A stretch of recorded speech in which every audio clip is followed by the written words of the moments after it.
It's often difficult with a podcast or a radio show to describe a painting, a film, a photograph, something highly visual. That's exactly what I'm doing here today. I'm Richard Davies, and the subject is a documentary about a road trip across America. Highly visual, yes, but also powered by ideas and a lot of curiosity. Behind this film are two powerful questions. How have we Americans lost connection with our neighbors, and how do we get it back? My guest on How Do We Fix It is Joseph Sim.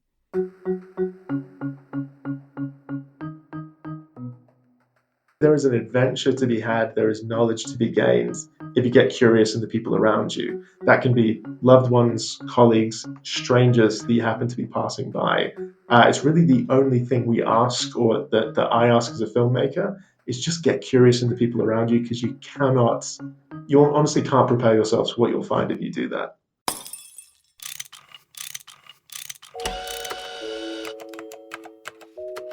Our show is about fixes. Yeah, how to make the world a better place. How do we fix it? How do we fix it? In this episode, a new documentary by a young British filmmaker, as well as what he learned while speaking with lots of people, all strangers, during a journey across the country. Braver Angels, the citizen-led cross-partisan movement aiming to bridge the partisan divide, helped make the film possible. Hello, my name's Joseph. I'm going to drive from San Francisco to New York City, asking every stranger I come across the exact same question. Let's go talk to strangers across America. It's called A Road Trip Across a Divided America. 30-year-old Joseph Sim is the director. I am a firm believer that developing a curiosity in people, or a curiosity in strangers, is the cure to a polarized and an isolated world. Now, it's one thing to say that. My hope is it's another thing to go out and prove that. A brief extract there from the documentary. I spoke with Joseph about his film from his home in England. We started talking about his idea and his hope to make it. I have a friend of mine that I met, and he remembers one of our first conversations, me just blabbing on about how I would give anything to drive from the west coast of the United States all the way to the east coast, asking strangers, friends, and experts along the way how we lost connection with our neighbors and how we get it back. So the fact that that has not only happened, but the film has been produced, the film has been released. We've had 25 screenings across America. It is gratifying, as it doesn't quite do it a service. It's been an amazing, fulfilling experience, and a wonderful experience at that. So you knew going in that America was divided and that toxic polarization is a real problem. What were your impressions of America going in before you'd really made the film?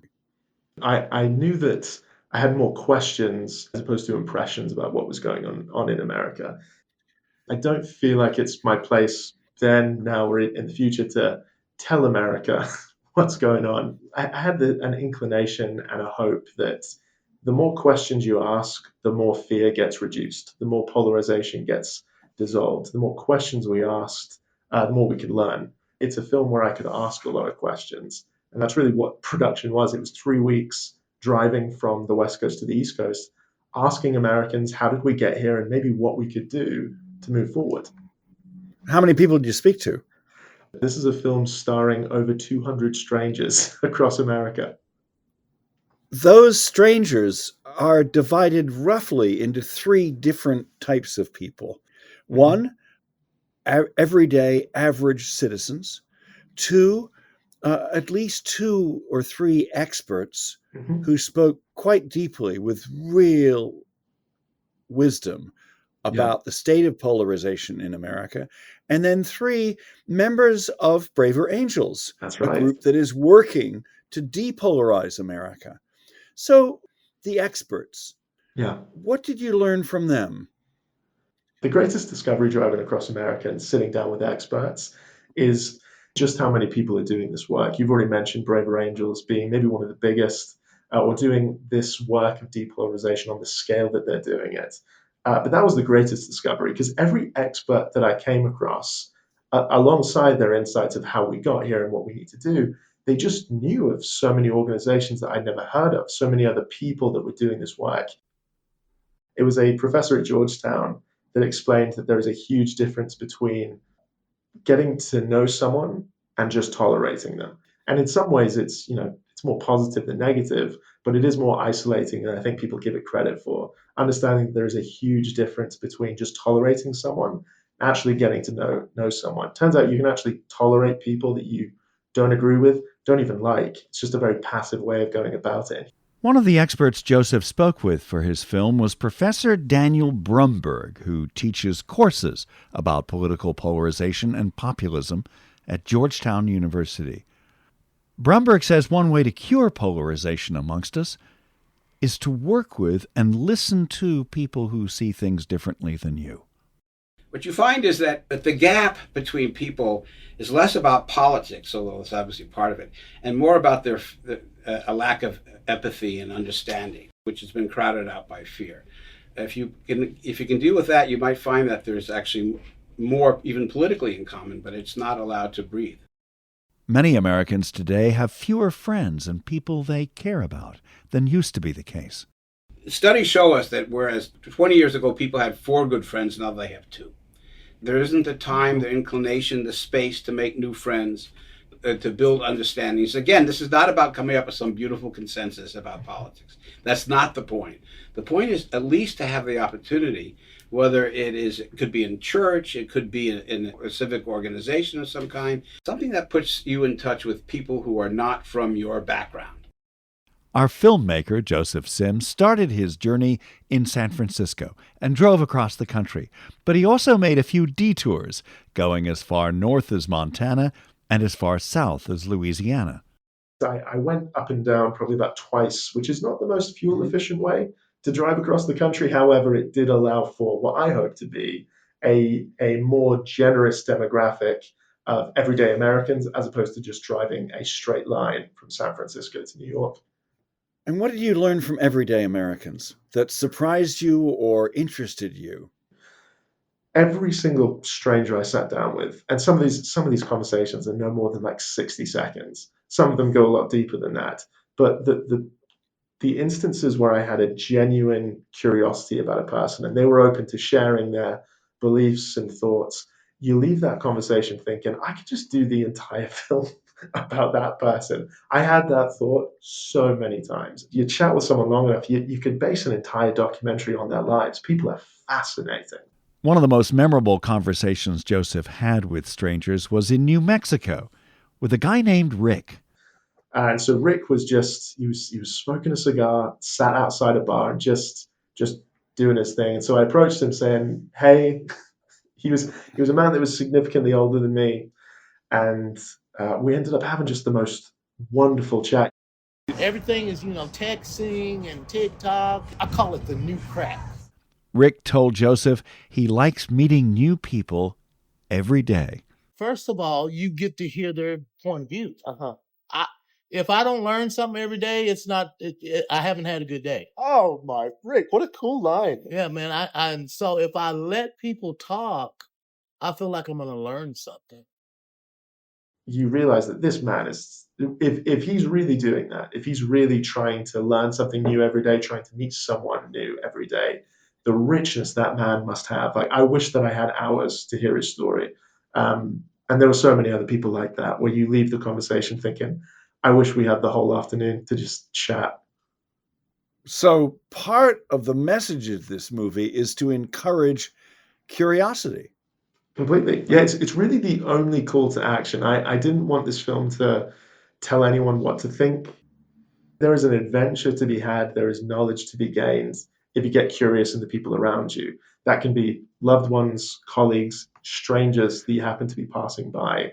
It's really the only thing we ask, or that I ask as a filmmaker, is just get curious in the people around you. You honestly can't prepare yourselves for what you'll find if you do that. Now, I'm sure people are listening to this and going, oh, that's all very well for this guy. He walked up to total strangers with a camera and just started asking them questions. I'm sure you got better at it along the way. Do you have any tips for people who are curious or going, gosh, this really would be kind of cool to just speak with someone who I don't know, who is not like me, and just walk up to them and say hello? How do you do that? I think this principle applies to making a documentary about polarization as well as just everyday conversations. Curiosity is listening at its best, and I really do think that curiosity takes a lot of the pressure off, because at that point, like, it's not even down to you being overly creative or articulate. Like, you're just asking a good question. Okay, so how do you approach somebody though? What's the opening line, Joseph? Sure, I would stroll up to so many people and I'd say, would you be at all open to helping me with a video project? I made it very clear that there was no obligation, that I was trying to ask 200 strangers across America their take on the same question. So I didn't pitch it as if an entire documentary they're just hearing about hinges on them. And They would be a part of it. and what was the question? And say, I'm just asking 200 people how we lost connection with our neighbors and how we get it back. But one of the great things about that question is it's not starting with politics. It's not even starting with controversial issues. However, I've noticed that what people feel most strongly about usually rises up to the surface first. So, in terms of how we lost connection with our neighbors, I think it would be a very different documentary if I walked up to strangers being like, how do you feel about the political climate of America? It's usually a conversation that people don't want to voluntarily jump into. But starting with how did we lose connection with our neighbors? I mean, so many of the people, they were the ones that brought up politics because that's where they feel like we lost connection with our neighbors. Were most people friendly? Were most people willing to talk to you?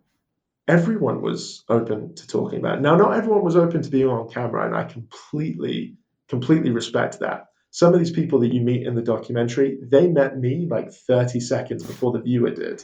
So I understand the idea of not wanting to just immediately volunteer, their face, their name, their insights to some stranger who's making a film. So everyone was friendly. Not everyone wanted to be on camera. Completely get that, but everyone was really quite lovely. And I don't think I just got lucky. I think I got curious. Well, charm also helps, and Joseph Sim is a charming fellow. If you want to see his film, it's available on his website through the end of this year, and the online address is jojofilm.co.uk, jojo, Jojo, film.co.uk. We'll also have a link on our podcast show page. How Do We Fix It is making podcasts about the people, ideas, and projects of Braver Angels. And among those projects, as we head towards the end of the year, are two events. The first is a workshop on skills for disagreeing better. You can learn skills for listening carefully, looking for common ground, and sharing perspective in ways that connect. The workshop is being held on December 22nd at 2 p.m. Eastern Time. Another Braver Angels event will be held at the same time, 2 p.m. Eastern Time, 11 Pacific, on December 21st. That's the day before. Join Braver Angels co-founder and family therapist Bill Doherty as he provides strategies and practical skills for navigating high-tension group or family settings. His counsel is especially valuable for times when you find yourself in the political minority. You'll learn how to avoid being a victim of negative group dynamics by choosing when to engage and when to politely step away. And Bill will also teach you how to speak up without sounding defensive. You can find out more about both of these Braver Angels events at braverangels.org. And there are many national and local initiatives happening every day throughout the year. Again, you can learn more at braverangels.org. Now more from A Road Trip Across a Divided America, Joseph Sim's documentary.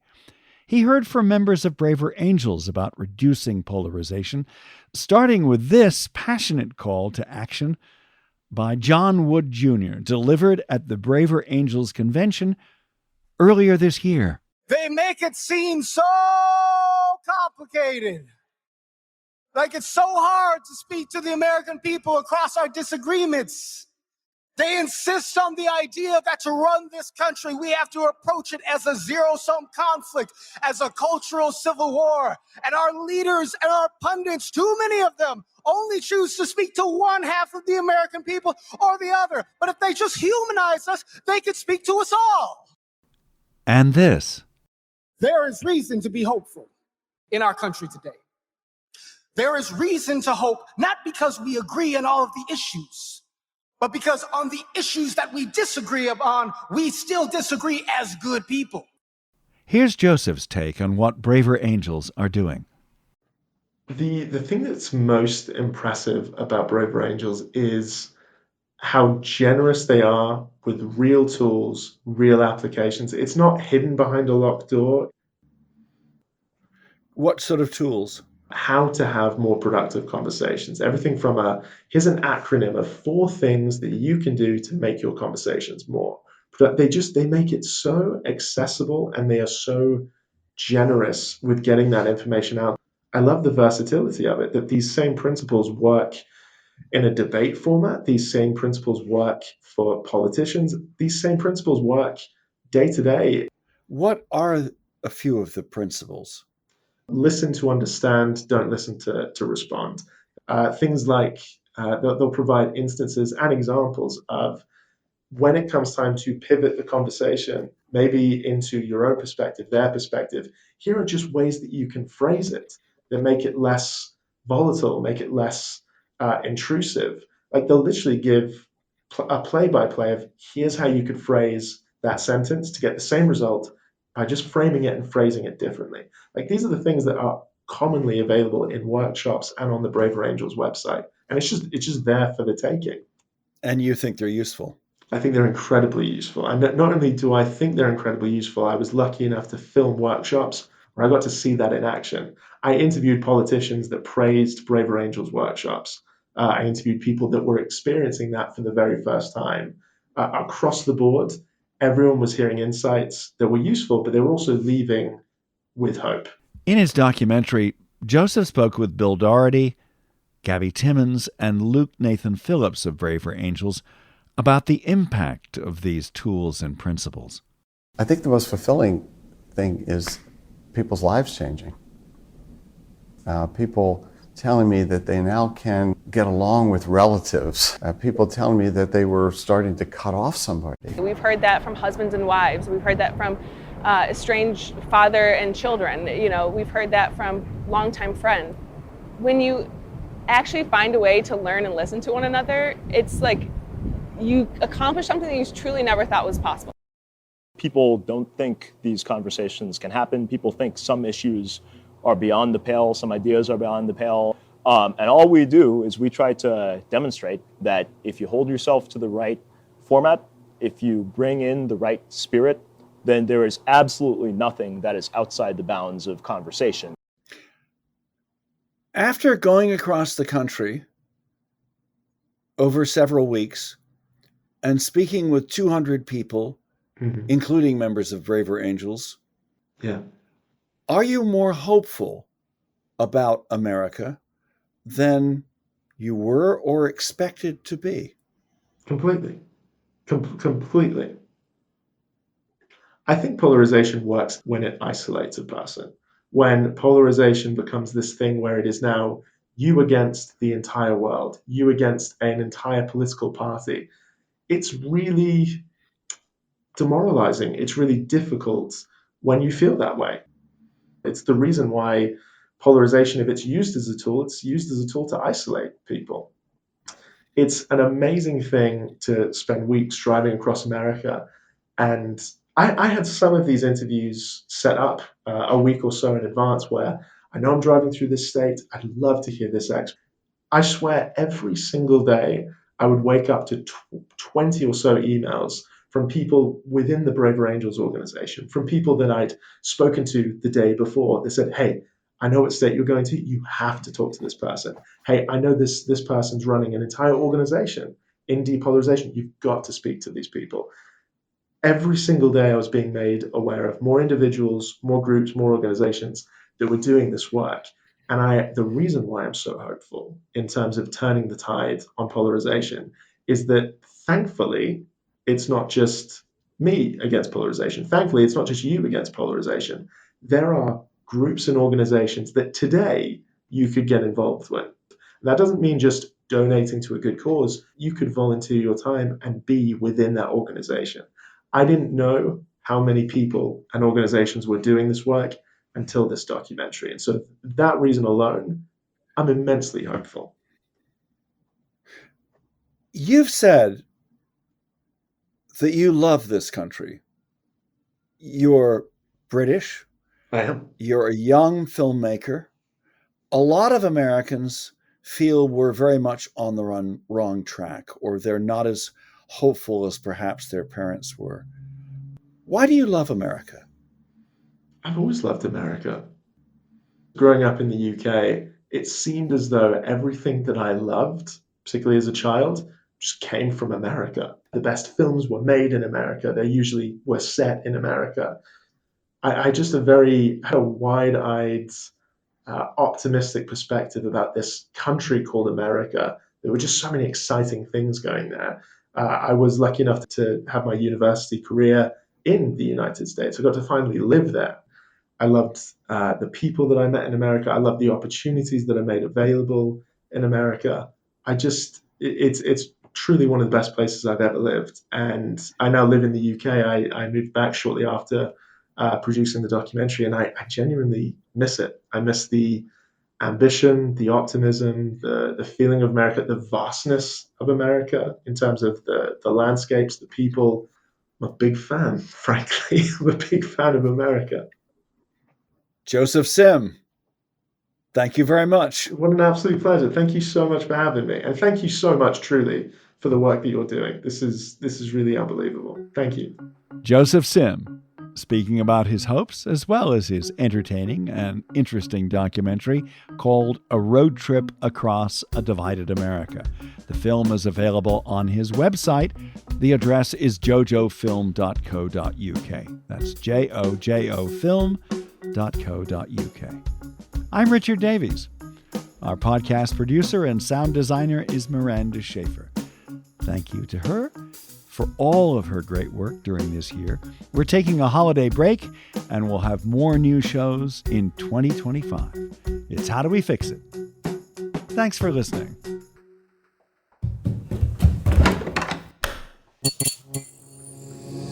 This podcast is part of the Democracy Group.